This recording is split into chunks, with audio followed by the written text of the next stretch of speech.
सन्ध्योपासनाको अर्थ के हो त? अब सन्ध्योपासनामा दुईटा शब्दहरू छन्, सन्ध्या र उपासना। अब सन्ध्या यो शब्द प्राय 3 अर्थमा प्रयोग गरिएको छ शास्त्रमा। यसको व्यवहार 3टा अर्थमा गरिएको छ। जस्तो सन्ध्याकाल मतलब समयका रूपमा, सन्ध्या कर्म अर्थात् कर्मको रूपमा र परमात्मा सूर्य स्वरूप ब्रह्मको रूपमा पनि। मतलब अब यी तीनै अर्थलाई समर्थन शास्त्रले गरेको छ। शास्त्रीय वचनहरू तीनै अर्थलाई समर्थन गर्ने हिसाबले हामीले शास्त्रमा अर्थहरू भेट्न सक्छौँ। अब जस्तो दक्ष स्मृतिमा स्पष्ट बताइएको छ, अहोरात्रस्य यः सन्धि सूर्य नक्षत्र वर्जितः सा तु सन्ध्या समाख्याता मुनिभिस्तत्त्वदर्शिभिः। अर्थात अहोरात्रस्य यः सन्धि सूर्य नक्षत्र वर्जिता, मतलब सूर्य एवं नक्षत्र रहित जो दिन र रातको सन्धिकाको समय छ, जोडिएको समय छ, जोड्ने समय छ। सन्धि मतलब जोड्नु, जुन समयले दिन र रातलाई जोड्छ त्यो समयलाई तत्त्वदर्शी मुनिहरूले, जो तत्त्व बुझेका तत्त्व जानेका ऋषि मुनिहरू छन्, तिनीहरूले सन्ध्या भनेर भनिएका छन्। सन्ध्याको समय कालको अर्थमा व्यवहार प्रयोग यहाँ भएको छ।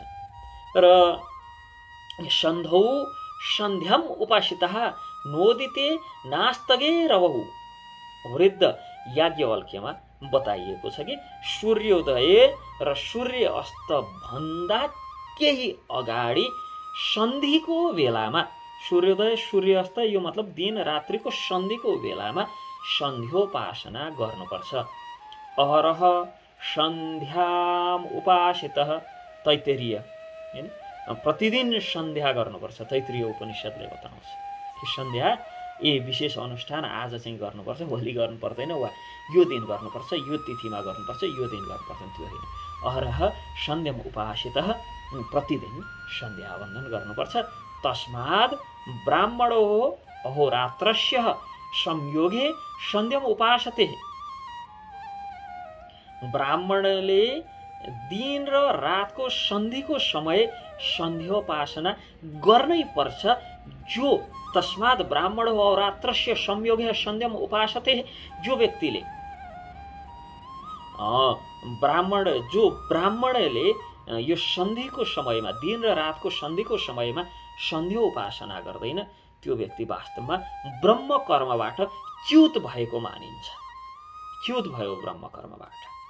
यी सबै वचनबाट सन्ध्याको समय गरिने परमेश्वरको ध्यान रूप प्राणायाम आदि कर्मलाई नै सन्ध्या बताइएको हो भन्ने कुरा हामीले बुझ्न सक्छौँ। कालवाचक अर्थमा सन्ध्योपासनाको शब्दको अभिप्राय सन्ध्याकालमा गरिने उपासना भन्ने हिसाबले बुझ्नु पर्यो भने, कर्मवाचक अर्थमा प्राणायाम आदि कर्मको अनुष्ठानलाई सन्ध्योपासना बुझ्नु पर्यो। त्यसमा गायत्री आदि परम्परा अनुसारका मूलमन्त्र आदि सबै जुन समयमा गर्ने जो कर्म छ, यसलाई कर्मवाचक रूपमा, कालको वाचकको रूपमा सन्ध्योपासना शब्दको अभिप्राय सन्ध्याकालमा गरिने उपासना, कर्मवाचकको अर्थमा जुन हाम्रो सन्ध्याको समयमा गरिने कर्म अनुष्ठान, जप ध्यान आदि सहितको अनुष्ठान छ, त्यो सन्ध्योपासना हो।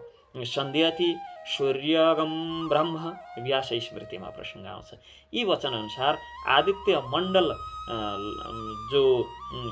मण्डलगत ब्रह्म नै सन्ध्या शब्दले बुझ्नुपर्छ भनेर व्यास स्मृति आदिले बताएको छ। यो तृतीय अर्थमा सूर्य स्वरूप ब्रह्म मतलब आदित्य नारायणको उपासना, जो भगवान नारायण आदित्य स्वरूप नारायण हुनुहुन्छ, त्यस्ता नारायणको उपासना नै सन्ध्योपासना हो भनेर हामीले बुझ्नुपर्छ। सन्ध्योपासनाको अर्थ सम्बन्धमा चर्चा गर्दै गर्दा, यद्यपि आचमानदेखि लिएर गायत्री जप पर्यन्त सबै कर्मलाई हामीले सन्ध्या उपासना भनेरै सन्ध्योपासनामै राख्छौँ, तर पनि ध्यानपूर्वक गायत्री जप सन्ध्योपासनामा विशेष स्थान राख्छ। अरू सबै कर्महरू, आचमानीदेखि लिएर आसनसम्मका कुराहरू सबै गायत्रीका लागि सहाय हुन्। जस्तो चामल कुट्दै गर्दा, चामल निकाल्दै गर्दा भुस, ढुटो आदि पनि आउँछन्। ती आदि के हुन् त भन्दा त्यो चामलका लागि सहाय वस्तुहरू हुन्, प्राप्त गर्नुपर्ने। यहाँ पनि ध्यानपूर्वक गर्नुपर्ने गायत्री लगायतका पारम्परिक परम्पराबाट आएका मूल मन्त्र आदिको विशेष स्थान रहन्छ। अन्य जति कर्महरू छन् ती अति आवश्यक कर्महरू हुन्, जो गायत्री संसाधनका लागि सहाय कर्महरू हुन्, जो अति आवश्यक छन्। अब पूर्वाम सन्ध्याम सनक्षत्राम उपक्रम्य यथाविधि गायत्रीम अभ्यस्येत्तावद् यावदादित्य दर्शनम। बिहानको तारा जब देखिन्छन् विधिपूर्वक प्रातः सन्ध्या आरम्भ गरेर सूर्यको दर्शन हुँदासम्म गायत्री जप आदि गर्दै रहनुपर्छ। नरसिंह पुराणको वचनमा गायत्री जपको प्रधानता दिएको छ। ऋषयो दीर्घ सन्ध्यात्वात् दीर्घम आयुर्वाप्नुयुः। जो ऋषिगणहरू छन्, जो वास्तवमा पूजनीय ऋषिगण, महर्षि, देवर्षि आदि छन्, तिनीहरूले दीर्घकालसम्म सन्ध्या गरेका कारण नै दीर्घ आयु प्राप्त गरेका हुन् इत्यादि। मनुवाक्यमा पनि दीर्घ सन्ध्या शब्दले दीर्घकालसम्म सन्ध्यासहित गायत्री जप गर्नुपर्छ भन्ने कुराको सङ्केत गरिएको छ। किनभने गायत्री जप हजारौँको सङ्ख्यामा हुनाले त्यसमा दीर्घकालसम्म प्रवृत्त रहने चाहिँ प्रवृत्तिको सम्भावना रहन्छ, सम्भव हुन जान्छ। सन्ध्योपासना भनेको नित्य र प्रयास, नित्य सँगसँगै प्रायश्चित कर्म पनि हो र सन्ध्योपासना नित्य र प्रायश्चित कर्मको रूपमा पनि शास्त्रमा बताइएको छ, व्याख्या गरिएको छ। अहरह सन्ध्यम उपासित, प्रतिदिन सन्ध्या उपासना गर्नुपर्छ। यस प्रकार प्रतिदिन सन्ध्या वन्दन गर्नाले, सन्ध्या उपासना गर्नाले गर्ने जुन विधि, एतत् सन्ध्यात्रयं प्रोक्तम ब्राह्मण्यम येदधिष्ठितम यस्य नास्त्यादरस्तत्र न स ब्राह्मण उच्यते। छन्दोग्य उपनिषदमा, छन्दोग्य परिशिष्टमा यो प्रसङ्ग आउँछ जहाँ त्रिकाल सन्ध्या कर्मको वर्णन गरिएको छ, जसको आधारमा ब्राह्मणत्व सुप्रतिष्ठित हुन्छ। जसले सन्ध्या वन्दनको आदर गर्दैनन्, प्रतिदिन सन्ध्या वन्दन गर्दैनन्, ती व्यक्तिहरू जन्म ब्राह्मण कुलमा भएर पनि कर्मभ्रष्ट भएका कारण ब्राह्मण कहलाउन सकिन्नन्। नसह ब्राह्मण उच्यते, यस्ता व्यक्तिहरूलाई ब्राह्मण भन्न सकिन्न।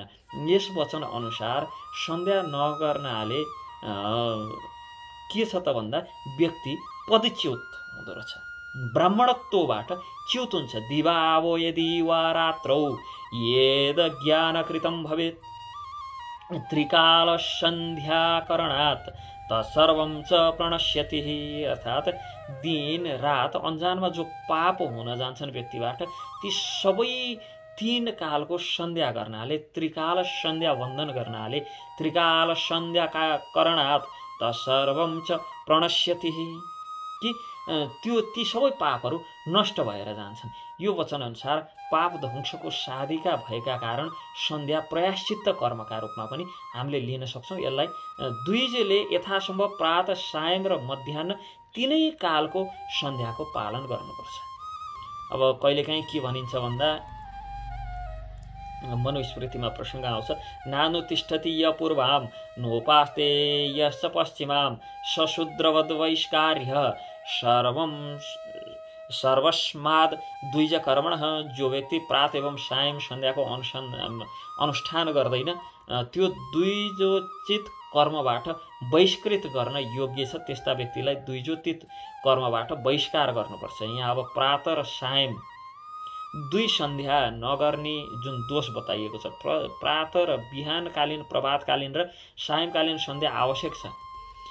ती 2 सन्ध्याहरू मतलब त्रिसन्ध्या, 3 सन्ध्याहरू जसले गर्दैन, यहाँ मनुजी के भन्नुहुन्छ भने कमसेकम 2 कालको पनि सन्ध्या नगर्ने जो दोष बताउनुहुन्छ, सन्ध्याको आवश्यक कर्तव्य सिद्धि गर्नुहुन्छ यहाँ कि त्यस्ता व्यक्तिहरूलाई त द्विज कर्म गर्ने अधिकारै छैन। यसकारण सन्ध्यात्रयं तु कर्तव्यम द्विजोनात्मविधा सदा। अत्रि स्मृतिमा बताइएको छ कि आत्मवेत्ता द्विजले सदा त्रिकाल सन्ध्या गर्नै पर्छ। यदि त्रिकाल सन्ध्या गर्दैन भने त्यस्तो व्यक्तिलाई द्विज कर्म गर्ने कुनै प्रकारको अधिकार नै छैन।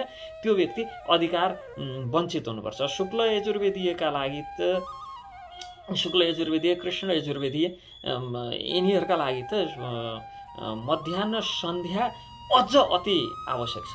प्रायः हामीले पनि शुक्ल यजुर्वेद कृष्ण यजुर्वेदीय जो ब्राह्मणहरू छन् तिनीहरूका लागि मध्याह्न सन्ध्या, बजारमा आजकल क्षेत्रीय सन्ध्या वैश्य सन्ध्या आदि इत्यादि भनेर किताब सिताब पनि पाइन लागेको छ। बडो भ्रम फैल्याउने काम भइराखेको छ। वास्तवमा वैश्य क्षेत्रीय आदि भनेर कसैका लागि अलग सन्ध्या विधि छैन। एकै प्रकारको सन्ध्या विधि द्विज मात्रका उपयोगिताका लागि छ र सबैले त्रिसन्ध्या गर्नै पर्छ। सन्ध्या विधिमा त्रिसन्ध्या अनिवार्य छ। हरे कृष्ण।